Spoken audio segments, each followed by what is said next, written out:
Hello and welcome to this bonus episode of the Fertility Podcast, where I've been taking some of the best bits from Fertility Fest to give you a short series of abridged versions of some of the sessions that took place. It may well be a man's world, but not when it comes to infertility. For way too long, the male experience has been invisible.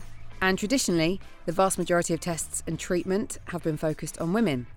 It's been assumed that men have the easy bit, and all they need to do is go into a room with their favourite porn magazine or movie and, do the business. But is this really true? In the Invisible Man session, which ran twice over Fertility Fest, there was some brilliant artists and conversations, and you're going to hear actor and writer Rod Silvers, who spoke about his short film England Expects, which uses football as a metaphor for going through unsuccessful IVF, and his follow-up play Terry and Jude, which looks at the lives of two older single childless men. Now here, Rod shares his experience of IVF and the impact it had on his relationship. Then you'll hear a taster from Elis Matthews, aka the rapping reverend. He's sharing his experience of a man diagnosed with azoospermia. A few years later, 10 odd years later, I meet this lovely woman, and she must have had mental health issues because she ended up marrying me. And she was totally different to me. She was open, she loved to talk, she could talk so much, BBC should have sponsored her. But me, I still struggled. I could talk to people about them. I loved asking people about themselves. I loved trying to be a sport. I'm not saying I'm really good at it, but I loved hearing what people have to say. But I couldn't actually talk myself. So, years into the marriage, we decided we wanted to go for a family. And we tried the usual way, and it didn't work. So we did what quite a few people did, and we went the IVF route. And two things came out pretty quickly. One, my wife was older. Two, my boys and the girls weren't swimming as well as they could be. They were backwards. It was backwards in there, basically. They needed waking up. So I did what any responsible adult did. I gave them a pay rise, I took them out shopping, I gave them swimming lessons. I said, come on, let's get going. And they did, to be fair. They did get going. And they took what she had, and they took what I had, and they put them together, and we did the first IVF journey, and it didn't work. And so going back to these values, I'd already come into this, because she kept on asking me, talk to me, and I was like, I can't talk, I don't know how to talk. I can talk to you, I don't want to talk. So the first one failed, and the thing that stood out to me more than anything else on that journey is that the hardest part was watching my wife getting beaten up and me not being able to do anything about it. This is IVF, this is science, couldn't do nothing. So going back to my so-called values, I already couldn't talk, but now I couldn't fight. Just had to take it on the chin, which makes you feel even more invisible, basically, because there's nothing you can do. So after a bit of soul searching, we thought we'd try again. And whilst I couldn't talk, this little voice inside me, my creative voice, I don't know why I keep doing that creative here, do you know what I mean? I do that sometimes as well. Even though I couldn't talk anymore, there was just a little voice starting to say, yeah, all right, you can't talk, but it'd be nice if someone asked how I felt, but no one ever did. You're the bloke, just get on with it. So we did it again, and it failed again. And then it just went downhill. So I don't want to go on a downhill there, but it just went downhill. She lost all her confidence. The IVF clinic, don't want to get political, got their money, we were gone, there was no aftercare, you just do it, you leave it. And eventually it ended up, not just that, a few other things, but ended up with divorce. There's a bad man in the good book who takes a good look at his bad life and picks a fist fight with God. He didn't know it at the time, but as he wrestled the Almighty in the grime of arid desert ground, he found in the fight some inner fibre and strength, and though he went away limping, he was walking taller than ever. He was Jacob, but the new name God gave him became a byword for a nation that even to this day wrestles and tussles with its own identity and with its neighbours and aggressors. So I've come to see that there's some truth in that story, that in the pit, the wrestling pit of life is where the glory resides, not in the Disneyland rides, and certainly not in the script, the script that we feel we ought to recite from the play we didn't write but that we think is right. The script that dictates that we meet our soulmates and kiss and caress them and dress to impress them until when the time's right and the venue's free, it's all here comes the bride and honeymoon in Bali and then kids. And this is the bit where the script gets you to pick how many and what you'll name them before there's any indication that it's even possible. Because, friends, here's the nub of it. There is no script. Life's rules aren't fixed. And 1 in 6 of these fairy tale plays never makes it to the stage anyways. And the problem with the obsession with the script that's total bullshit is, what if your story doesn't fit? And though God knows I prayed that he'd get us to the good bit, where it didn't hurt so much and where I didn't cry so much, and when my love would get to touch our firstborn son and that he'd have my eyes, I came to realise that God was with us through those sleepless nights, that God's with us-ness is written on his birth certificate, Emmanuel, God with us. Not just with us in the sweet highlights of this so-called life, not just with us in the side-splittingly funny, not just with us in the honey, but God with us in the tears and wounds and pain, with us in the darkness and the rain, with us behind the closed doors of our roof. That became my hope and my belief. That God is with us in the shitty pit. He has to be. Else life and faith is surely just catastrophe. But faith, like life, has come to mean for me the mingling of the tragic and the funny, the spectrum of the rainbow, the deluge of the rain, salt water and honey, love that feels like pain. God, give me strength to go through this again. God, give my story grace so that it matters, and faith to tell it from the place of shattered hopes and dreams, so that we might rewrite our unscripted lives and make our world less like a fairy tale, more like a wrestling band. Perhaps that's what it's always been about. The expert panel for this session was made up of Dr. Benjamin Abramov, Medical Director of Gennet City Fertility, and Jonathan Ramsay, Consultant Urologist at Hammersmith and Charing Cross Hospital. And it was chaired by Anya Sizer from Fertility Network, who will join now talking about the time that her husband got up close and personal with Jonathan Ramsay. Then we'll hear both of our fertility experts respond to the artist's work and give their opinions of the issues affecting male fertility investigations. Jonathan Ramsay is a gentleman that gets talked about quite a lot in our house as one of the moments of slight hilarity in our own personal IVF journey. We were referred to Mr. Ramsay when we were going through IVF, and he was just wonderful.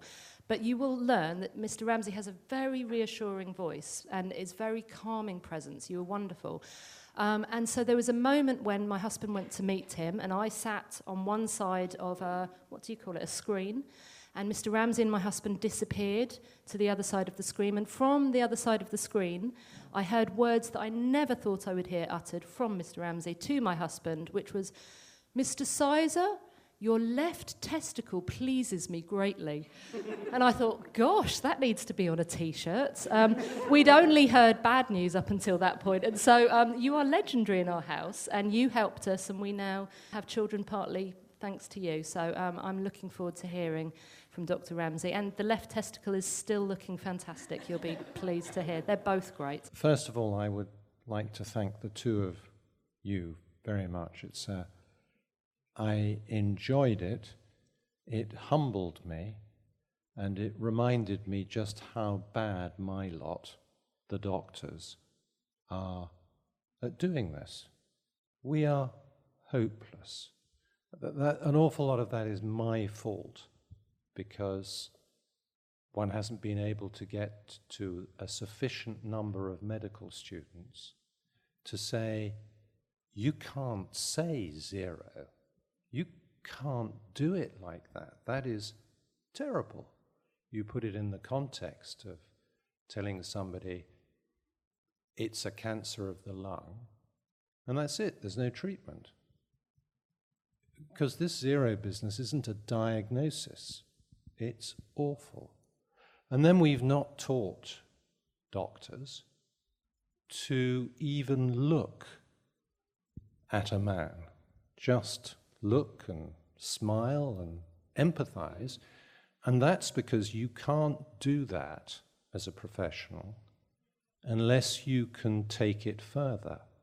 You've got to be able to understand and answer the questions, and if you can't do that, then you don't invite the response, because then you'll go down a track where you fear you won't have the answers. And of course, doctors like to control. And as soon as the man says, why is it 0? We're out of control because we can't answer or help. So I apologize on behalf of all of my lot, and it makes what you two have done even more notable.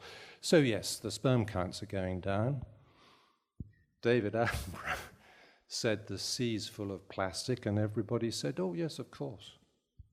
And so we are gradually poisoning ourselves. And it's not surprising that the first thing to go is fertility, because it's a very sensitive business. And I think in answer to your question, we're only just realizing that we can look more closely at sperm even when there's plenty of it. And the closer we look, the more we find that it's not as good as it looks down the microscope, because you can look into it and look at its DNA. So I think there is a unrecognized, certainly unspoken about, which doesn't help, crisis, but it's not one we can't repair, because after all, it's only recognizing 50% of the problem and then empathizing with it and investigating it. The outcome may be the same, but the journey might be a lot more comfortable, I think. First of all, I'd like to second what Mr. Ramsay has just said. I think that we will see the promised land when this room will be filled with, first of all, more men, because I think that the people who attend here are mostly female. But secondly, and more importantly, I think, with more clinicians. Because I have to say that I feel a bit funny sitting here answering questions where I have gained through the sessions I attended so much. I've been doing this for a long period of time, but I'm still conscious that I can still develop my sensitivity when I see patients, and very often being insensitive is what brought the words that we heard today from two men. In terms of what happened in the medical field, I think that there was a bit of a pendulum movement there. I started my career when ICSI was invented.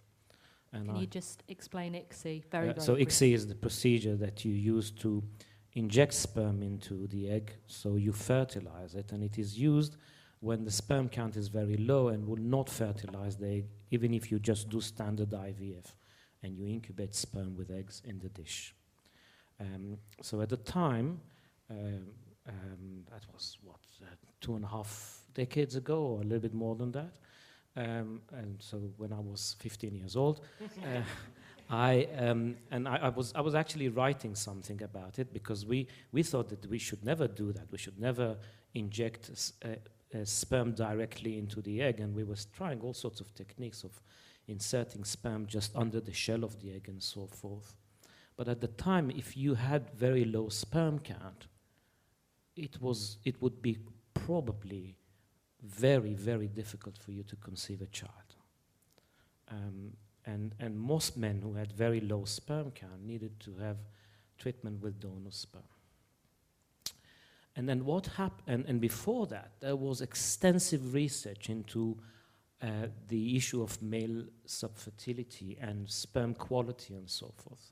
And then when ICSI was developed, we kind of, correct me if I'm wrong, we kind of abandoned this, and we said, listen, you get 10 sperm cells that Mr. Ramsay can retrieve by surgical sperm retrieval in a man who has what you just described, azoospermia, no sperm cell in his ejaculate, but you can still get some sperm cells from the testicles. You can use those sperm cells and you will get fertilization and you will get babies. But gradually, over 2 decades of practice, we found out that that's not the whole story, that there will be still couples who may get fertilized eggs but will not get the babies. And that there is still a lot to do in terms of finding out why men have declining fertility, what can be done in men who have declining fertility to improve the chances of conception, not naturally, but even with assisted reproductive technology. So we are now at that end, where there is a revival of all sorts of interventions to improve male fertility, including correcting a varicocele, which is a prominent blood vessel around the testicles, supplement treatment, hormonal treatment, and others.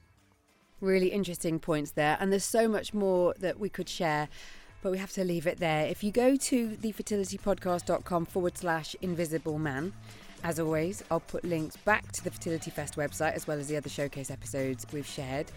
Now, I've got quite a few episodes about male fertility issues within the Fertility Podcast website, where there's a number of expert conversations as well as men sharing their stories. So if it is an issue that you are keen to get your head around more, then hopefully that will be really helpful for you.